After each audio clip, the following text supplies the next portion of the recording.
Baik, kita lanjutkan. Selanjutnya adalah turuqu istinbatul ahkam. Maaf, ini kemarin saya apa, foto itu kok kurang jelas.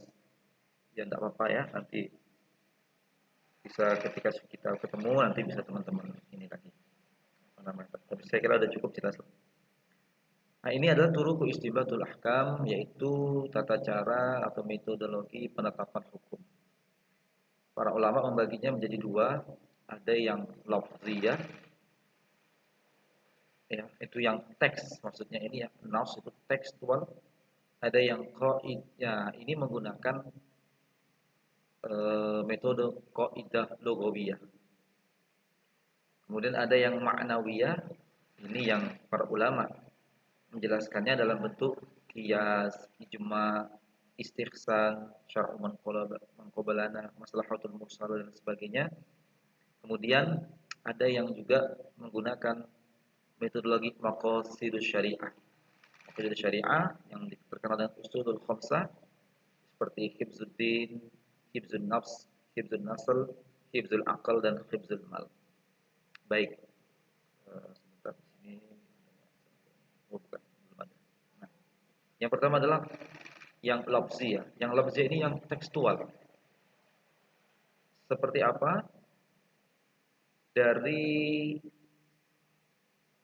tata cara dengan pendekatan lafziyah ini yang itu menggunakan pendekatan qaidah lugawiyah, maka lahirlah beberapa kaidah seperti misalnya tentang ayat-ayat yang tentang khos, dan juga tentang al-amr, an-nahyu.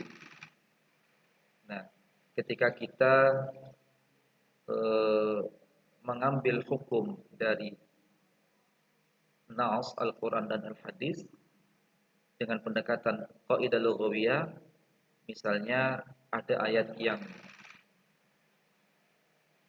menunjukkan amr, perintah. Allah berfirman, a'udzubillahi minasyaitonirrajim, bismillahirrahmanirrahim, aqimus sholata.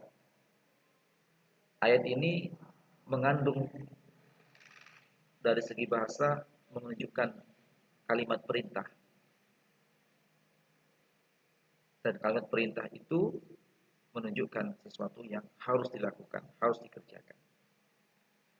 Atau juga Allah berfirman, ya ayyuhalladzina amanu kutiba alaikumusiyam.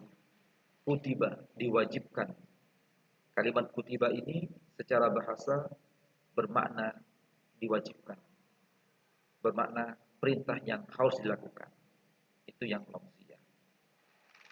Jadi pembahasannya terkait lafat khos, lafat amr, lafat nahyu, larangan dan sebagainya.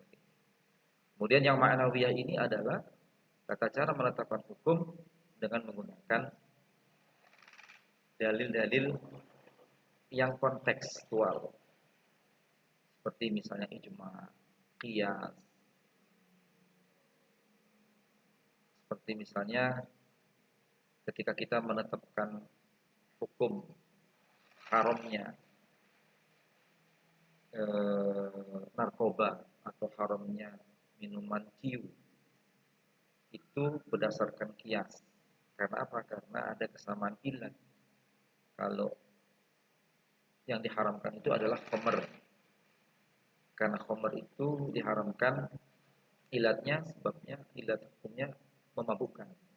Maka ketika ada hal yang memang belum, yang tidak dinyatakan secara nas, kemudian itu ada kesamaan ilatnya, sama-sama memabukkan, seperti ciu, narkoba, maka itu dihukumkan haram.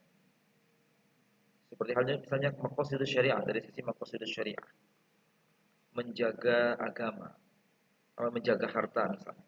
Maka ketika kita melakukan sesuatu yang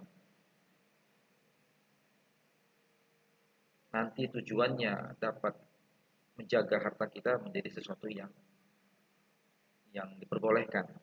Misalnya kita menyimpan dana kita di suatu lembaga keuangan yang memang aman dan juga berdasarkan dengan akad atau transaksi yang juga sah halal, maka itu diperbolehkan. Bahkan bisa diwajibkan. Kalau misalnya ketika kita tidak menyimpan itu di lembaga yang aman tadi, ternyata uang ini, harta ini bisa menjadi binasa, bisa menjadi habis, hilang, maka itu menyimpan uang di harta itu berdasarkan maqasid syariah, sesuatu yang diwajibkan, sesuatu yang diharuskan. Kemudian selanjutnya adalah turut istimbat yang berikutnya, ada istilahnya istidlaliyah dan istiqra'iyah. Yang dalam dunia akademis kita mengistilahkannya dengan metode deduktif dan metode induktif. Nah, nanti kita potong dulu videonya, kita lanjut.